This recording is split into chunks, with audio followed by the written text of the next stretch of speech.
sa lahat. Hindi po tayo nag-live ngayon. Bale, pre-recorded na itong video na to because I wanted to be able to parang mas ma-explain ko ng mas malalim yung ibang mga thoughts na meron ako. Kasi parang pag live, parang nako-conscious ako. So sabi ko, i-record ko na lang. So for today, ang pag-uusapan natin is yung mga harmful na cultural practices. Yan. Harmful cultural practices. So, ibig sabihin nun, ito yung mga nakasanayan, mga tradisyon, mga customs natin na pinapractice pa rin natin hanggang ngayon or kahit papano nare-recognize pa rin natin. But unfortunately, maaari silang harmful pala sa atin, lalong-lalo na sa mga kababaihan. Harmful in a way na nai-impact nila yung women's rights and well-being. Yun. So, nakaka-apekto sa mga karapatan natin at sa ating maaaring kalusugan na pang psychological, mental, and even physical. So, yun po yung mga pag-uusapan natin ngayon. Hindi natin minsan napapansin, na even sa panahon ngayon, modern times na tinatawag, meron pa rin tayong mga nire-recognize na mga customs, mga matatandang kaugalian. Tapos, yun nga, like I said, harmful pala sila. So, magsasite ako ng mga examples. Tapos, mamaya, pag-usapan natin, ano ba yung mga solusyon? Diba?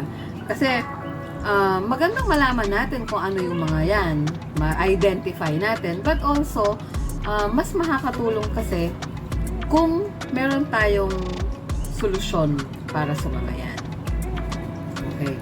So, some of these harmful na cultural practices and traditions and customs, hindi naman nangyayari sa Mabalacat City, but nangyayari sa ibang parts ng Philippines. I think they're still worth mentioning kahit na hindi yan mga nangyayari dito sa city natin. So, as an example, would be parang child marriage, yung forced marriage, ganon.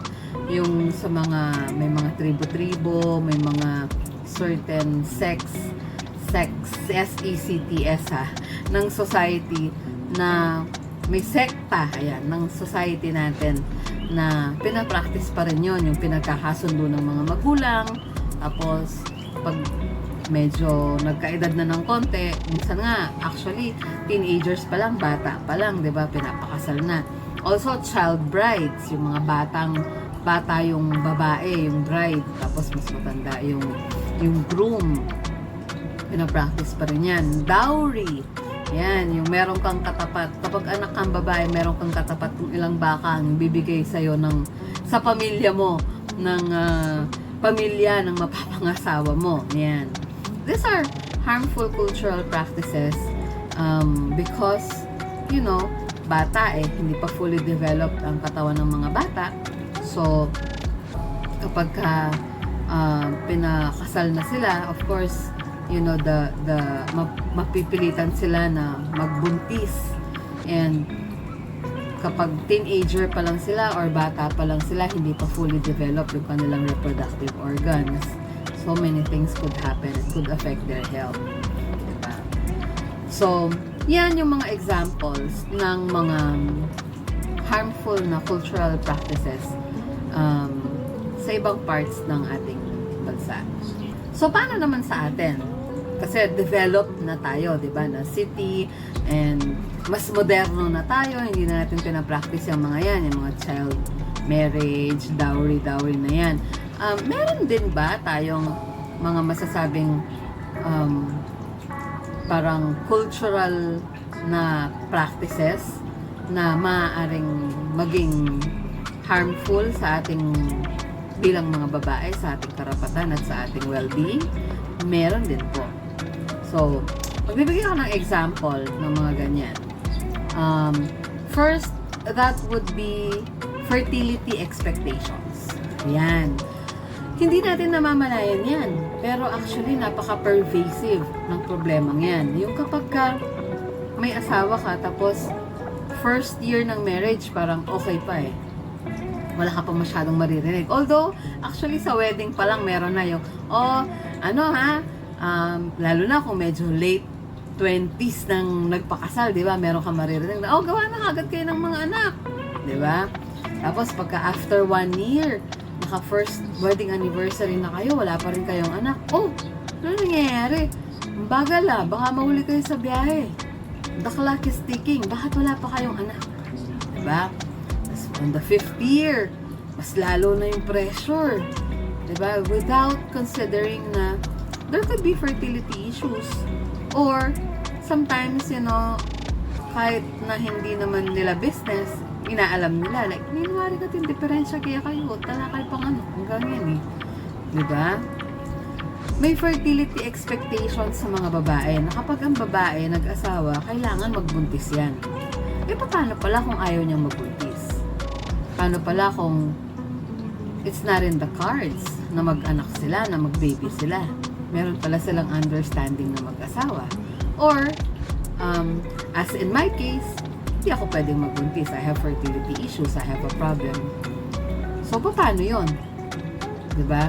Tapos, meron pa yung kapag babae ka, dapat magbuntis ka. Kasi kung hindi ka nagkaanak, hindi ka nanganak, hindi kumpletong yung pagkababae. Diba? Meron ganon?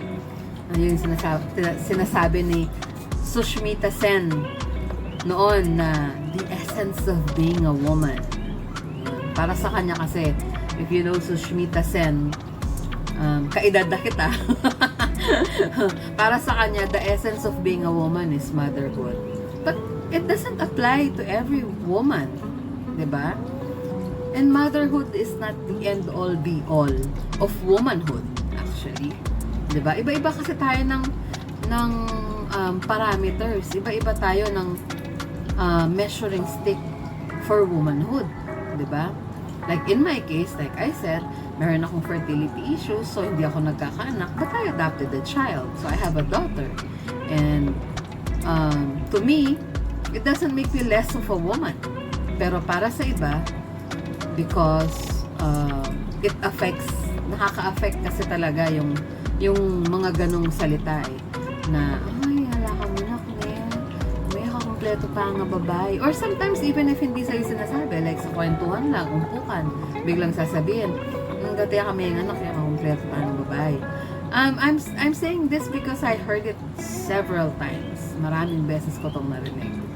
And, nakaka-affect ng mental health natin yon bilang mga babae na hindi nakakapanganak, kahit papano na-apektuhan tayo. And naku-question natin, kung ganito rin lang pala hindi ako manganak, bakit pa ako ginawang babae?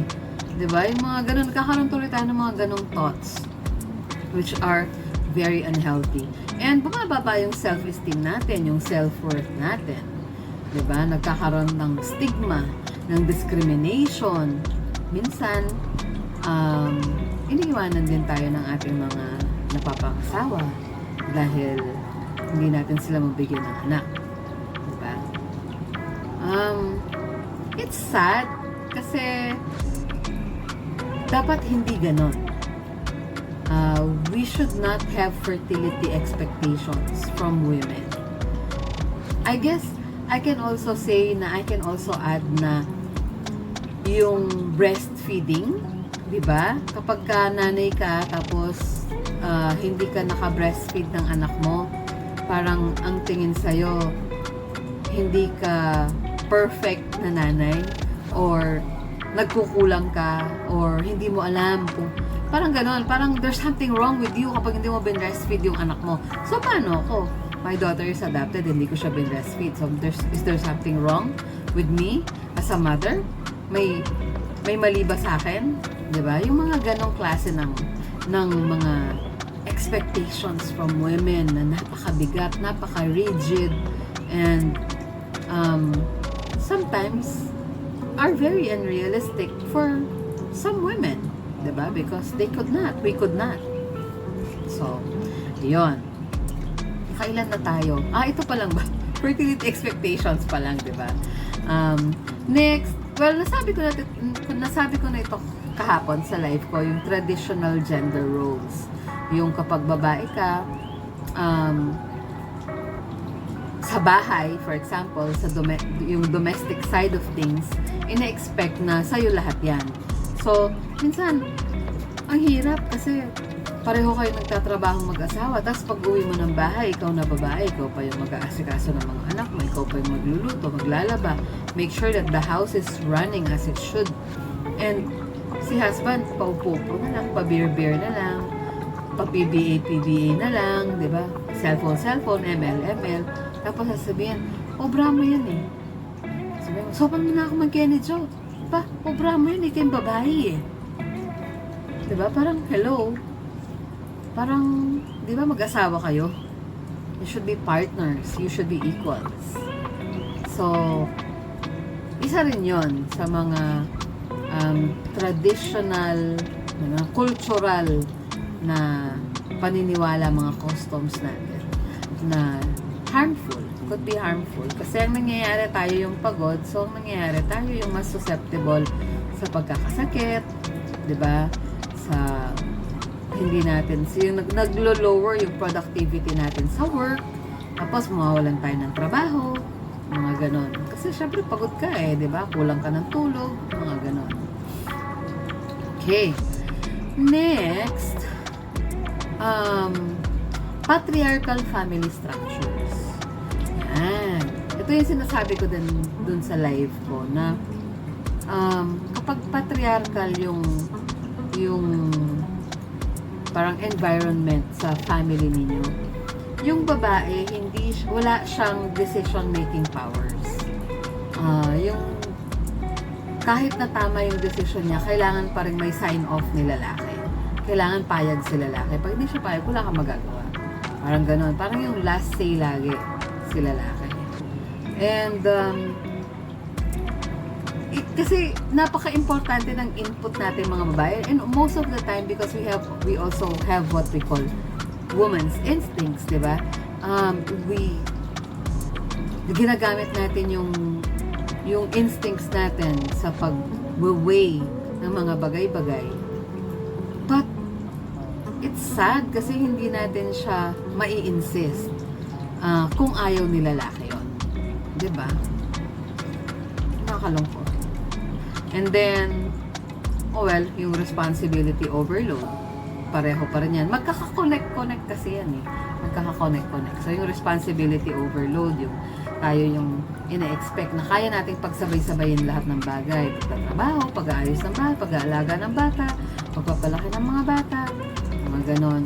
Pagmamanage ng finances, ng bahay, ng budget. Yan, sa atin pa rin lahat nakaatang yan. Hindi ka pwedeng kumalpak. So, yun, responsibility overload. Another cultural na practice na nakaka-apekto sa ating mga kababaihan, yung tinatawag na Marianismo. Alam niyo po ba kung ano yung Marianismo? Hindi yan si Marian Rivera. Pero pwede naman, tayo ng Marianismo. Marian Rivera Fans Club. Hindi. Marianismo is the idealization na ang mga babae kailangan self-sacrificing sila. Matiisin tayong mga babae. Tayo yung Maria Clara. Ideal type of Maria Clara. When you say Maria Clara, what comes to mind? Diba? Tahimik, mahinhin, wala siyang sariling opinyon, wala siyang sariling isip, umaayon lang siya sa lahat ng sasabihin ng mga matatanda na nakapalibot sa kanya. Tapos, she's pure. And very, very important to note yung self-sacrilege, yung self-sacrificing. Isasakripisyo mo yung kaligayahan mo para lang masunod yung gusto nila, maibigay mo yung gusto nila. Isasakripisyo mo yung pahinga mo, isasakripisyo mo yung oras mo, diba? Mga ganon. Yun nga yung sinasabi, ang nanay daw, isusubo na lang niya, ibibigay pa niya sa anak niya. When you think of it, ang ganda, di ba? Kasi, as a mom, although talaga namang ganun tayo, but when you think of it, actually, hindi dapat ganun eh. Di ba? Kasi, how can you effectively raise children if you're hungry, if you're thirsty, if you lack rest, di ba? If wala kang social life, if bugnut ka, if mentally drained ka, if physically drained ka, how can you be an effective caregiver to your children? Di ba? Kaya kung tutusin mo, mali din yun. Yung, subo mo na yan mo, biyemya pa ka rin anak mo. Dapat hindi. Maghati na lang kayo ng anak mo para meron ka din. Diba? Kasi you also need it. Hindi naman sa nagiging selfish ka or nagiging less of a mother ka if you feel yourself first. Kaya nga meron na ngayon yung self-love na tinatawag. Kasi totoo naman. Paano ka makakapagbuhos ng pagpamahal sa pamilya mo kung ikaw mismo hindi mo alam mahalin yung sarili mo? 'Di ba? Kailangan mawala yan, yung Marianismo na yan. Mawala yan sa ating culture because it's very, very unrealistic and very, very restrictive. Kasama dyan yung expected na kapag babae ka, nakadamit pang babae ka, na nakapalda ka, ako, jeans and shirt lang ako eh. Usually, rubber shoes. If you know me, you know that hindi mo ako mapapagpalda. Madalang mo ako mapapagpalda. Hindi ako girly girl. Kaya minsan sinasabihan ako, bala mo tomboy ka na eh. Makanyan kang kikilos sa bongkay, magmalam. Minsan panyuno ko lang. Dati ko kasi lalaki eh, pero pa-opera ako na kanila. So see, that is an expectation eh. Sa akin bilang babae na lupa ko pala mo tomboy ko kasi alay ko magbalan pang babae or kasi yung kimot ko boyish, ganon, yung hindi ako mahinhin, ganon. So, may certain expectation sa akin pero yun nga yung sinasabi ko siguro because I'm an advocate, I know. So, kaya alam ko silang sagutin. But, not everyone is like me, diba? Not everyone is parang alam nila to. Ayun. And then another form of harmful na cultural practice yung beauty standards, which na-mention ko na din kahapon to, yung beauty standards, diba? Yung beauty standards na kapag maganda ka kung maputi ka or kung diretso yung buhok mo, kapag sexy ka, balingkinita ng katawan mo, dun ka palang matatawag na maganda at sexy. Diba? Kapag mataba ka or kulot yung buhok mo or maitim ka, hindi ka belong sa mga magaganda. And, ito yung nagpe-perpetuate naman ng clamor for mga whitening products na minsan kahit hindi FDA approved dahil lang sa sobrang kagustuhan na pumuti at makasabay sa uso. So, bumibili sila. And then, ang ending, nagkakaroon ng mga skin issues. So, harmful naman sa ating health yun, di ba? So, ito yung pressure kasi. Meron kasing pressure to conform. And, minsan, hindi realistic. Kasi paano kung naturally morena ka or naturally kulot ka or like what I said last night, naturally, yan yung build ng katawan mo. Or naturally, pamuka or malaki yung ilong mo. So, magpaparhinoplasty ka. Kung flat-chested ka, magpapalagay ka ng boobs. And then what? You're just putting yourself at risk for different health issues. Gusto mo ba yun? Diba? Why don't you just love yourself for who you are? And like what I advised my niece, instead of going through this, why not just improve kung ano yung meron ka by being healthy? Eat healthy food, sleep, yung tamang oras ng tulog, di ba? Drink water, hydrate, di ba? Exercise, take up a hobby that will fulfill you, di ba? Yung mas stimulate ka mentally and physically. Di ba mas maganda yung gano'n? And then another cultural practice na nabit-bit pa rin natin hanggang ngayon. Nangyayari even sa mga developed na cities like ours is victim blaming. Ito yung kapag babae ka at may nangyari sa'yo, sasabihin nila, kababae mo kasing tao, nanano ka rin eh. Tatsyo ka rin. Babae ka, tapos nandun ka. O yan tuloy. Nangyari sa'yo. O, di anong napala mo? Diba? Kinaganon tayo. Bawa. Naglalakad ka, tapos merong pumito sa'yo. O kasi botang lalakad ka, pakatiro-tiro mo yung buldit mo. Diba? Pikalug-kalug mo ang mga nyanday salo mo. O. Parang, ikaw pa yung may mali. Parang gusto mo sabihin, bakit parang kasalanan ko? Diba? Ito rin yung mga dahilan. Ito rin yung dahilan actually. Yung victim blaming na yan na deeply ingrained sa ating kultura. Ito yung isa sa mga dahilan kung bakit even yung mga victims ng sexual violence at harassment, hindi sila nagko-complain. Kasi minsan, even sa mga law enforcement agencies natin, mga authorities, they do it also. Like, ano po bang ginawa during investigation, di ba? Ano bang ginawa sa'yo? Baka naman nagbigay ka ng motibo. Di ba? O kaya, ano bang ginawa sa'yo? Ayan ba yung suit mo nung inano ka? Kaya naman pala, tingnan mo, ang ikli-ikli kasi ng shorts mo, yung puti-puti mo pa naman. Di ba? May mga ganong comments na tuloy tayo, imbes na i-assert natin yung ating right, hindi na lang, wag na lang, kasi lalo ka lang mapapahiya, kasi ikaw lang lilitaw na may mali. Diba? So, ito yung mga bagay na nakaka-discourage sa ating kababaihan na i-assert natin yung ating karapatan o ipaglaban natin yung ating mga karapatan. Then, of course, workplace discrimination. Meron din yung workplace discrimination na tinatawag. Ito yung, kunwari, hindi mo masyadong dama, pero dahil babae ka, nalilimit yung mga bagay na pinapagawa sa'yo. Tuloy, hindi mo na di-display yung totoong skills na meron ka.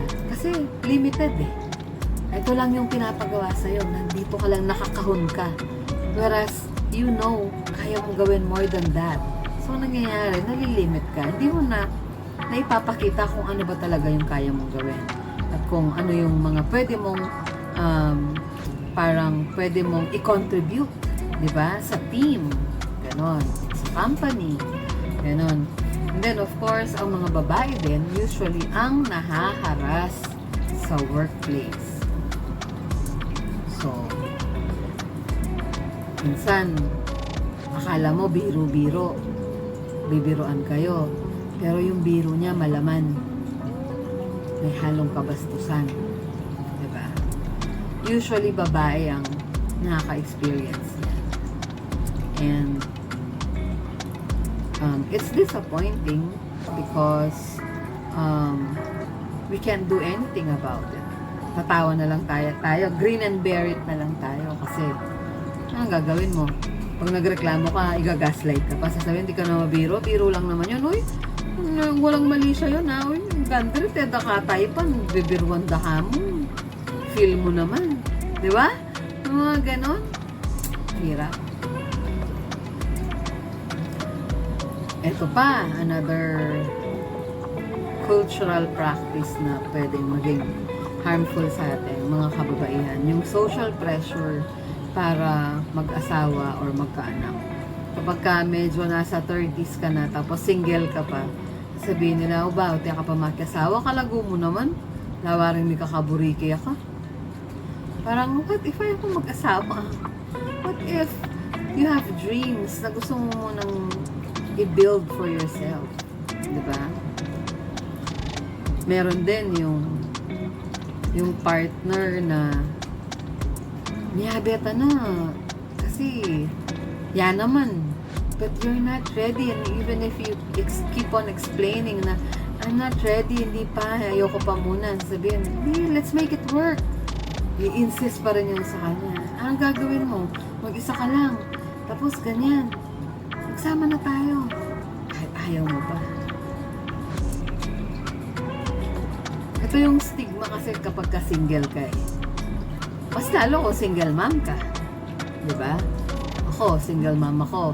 Ang dami kong na-experience na parang different types of discrimination. Kapag single mom ka, akala nila you are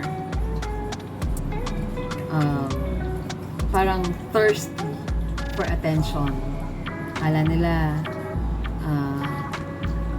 ano kayong sabik ka sa relasyon, sa lalaki, even sa sex, you know. Akala nila pag single mom ka, easy ka.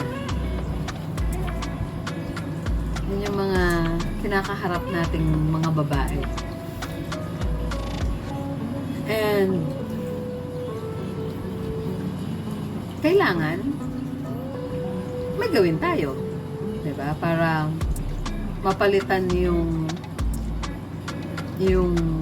parang magkaroon ng shift sa cultural thinking natin. Kailangan natin ng solusyon para mawala yung mga ganitong harmful na cultural practices. So, ano yung mga pwede natin gawin? Well, first and foremost, we should raise awareness. Yan. Raise awareness. Pag-promote tayo ng education, mga awareness campaigns, para ma-challenge natin itong mga norms and stereotypes na to. Gaya ito, I am not a psychologist, I am not a sociologist, but I'm just passionate about itong issues na to sa ating mga kababaihan. So, kaya ginagawa ko to. I do my research, and of course, na halo na din yung sarili kong mga nagiging experiences, tsaka yung mga nakakasalamuha ko araw-araw. Kaya, nagkakaroon ako ng kaalaman tungkol dito sa bagay na to. And I'm using my platform to raise awareness. So, pwede rin natin gawin yun. We don't have to be in positions of power, or we don't have to have a certain diploma or degree para gawin ito. If magbubuklod-buklod tayo, magsasama-sama tayo, magtutulong-tutulong tayo, we can parang pwedeng marinig yung mga boses natin. And everyone's voice is important pagdating sa bagay na to. Kailangan din nating palakasin yung mga laws and policies na nagpo-protect sa mga karapatang pangkababaihan. Marami yung laws and policies. Kung titingnan mo yung mga laws na nag-exist para protektahan yung mga karapatan natin, napakarami niyan. May anti-rape law, may VAUSI, di ba? Napakalawak. VAUSI pa lang, pag discuss mo yan, napakalawak na. Pero, ang tanong, nai-implement ba? Nai-enforce ba talaga? Nare-recognize ba talaga? Alam ba talagang i-implement ng mga authorities? So, kailangan nating i-insist or kailangan nating i-demand na ma-implement talaga yung mga yan. Ma-enforce talaga. Of course, it would help kung tayo mismong mga babae, alam natin kung ano yung mga karapatan natin. So, pag-aralan din natin. Para kapag may nakaka-violate ng karapatan natin, we immediately na raramdaman natin at alam natin agad. Diba? And then, maganda rin magkaroon ng mga community engagements. Meron sa Mabalacat, meron yung MCAW, yung Mabalacat City Association of Empowered Women. Ang head niyan si Ate Ruth, Ma'am Ruth Baldos. And then meron din yung DAU Empowered Women. I think si Ate Luz Panganiban, tsaka si Ate Cecil Panganiban, sila naman yung nandyan. A few days ago, nagkaroon ng Women's Organization Assembly ang Mabalacat. And meron din palang mga iba't ibang mga women's organizations na nag-exist sa Mabalacat. So, maganda na itong mga organizations na to, magsama-sama sila and then magkaroon ng community dialogue para ma-shift yung cultural attitudes tapos ma-promote din yung gender equality sa ating mga communities. Kailangan bababa tayo sa grassroots. If you're a member or a leader of any of these organizations, I encourage you na bumaba po kayo sa grassroots. Sa mga barangay, puntahan po natin yung ating mga kababaihan doon at makipag-dialogo tayo sa kanila. Alamin natin ano yung sitwasyon nila. Alam ba nila ito, yung kanilang mga karapatan? And then we teach them. Diba? We tell them. This is another way of raising awareness. And it's so very important because sometimes it is these people, yung mga nasa laylayan, sila yung mga hindi nila talaga alam kung ano ba talaga yung karapatan nila, hanggang saan ba yung karapatan nila, gaano ba kalawak yung karapatan nila. Most often, it is also these people who are being victimized, yet hindi nila alam na nabi-victimize sila. Diba? So, it would be good if we could have community dialogues with our fellow women at bumaba po tayo doon sa kanilang mga lugar, sa mga barangay. And then of course, palakasin pa natin yung ating mga existing na organizations and gawin natin silang support networks. Tapos we could be resource centers, resource people for women na apektado ng iba't ibang uri ng parang yung mga violence, ganon, yung mga ganitong uri ng practices, yung mga harmful practices. So, we could be their support. Kailangan po kasi ito Maganda po kasi, yun nga yung sinasabi ko, lagi kong sinasabi, empowered women, empower women. Yan. Kung talagang ikaw ay isang empowered na babae, therefore, may kakayahan ka na mag-empower din ng kapwa mo babae. At sino-sino pa bang magtutulungan, di ba? Kundi tayo ding mga kababaihan. Di ba? So, yun lang po ang aking topic for tonight. Sana nagustuhan ninyo. Yes, I know. Ayan, lagi din po ako nadidiscriminate dyan sa aking mga tattoo. Ang sinasabi sa akin, kalalabas ko lang daw ba sa presuhan, sa bilangguan. Ayan, bilangguan ng aking pag-ibig. So, ayan po. Yun lang yung aking gustong i-tackle for tonight, and I hope na may natutunan kayo. If meron kayong gustong i-suggest na pwede natin gawin para ma-address yung mga issues na ganito, let me know in the comment section. At magsama-sama po tayo, magtulungan tayong mga kababaihan para mas lalong maisulong natin yung progreso at yung gender equality na tinatawag sa ating society. Lang po. Thank you so much. Good night. Bye-bye.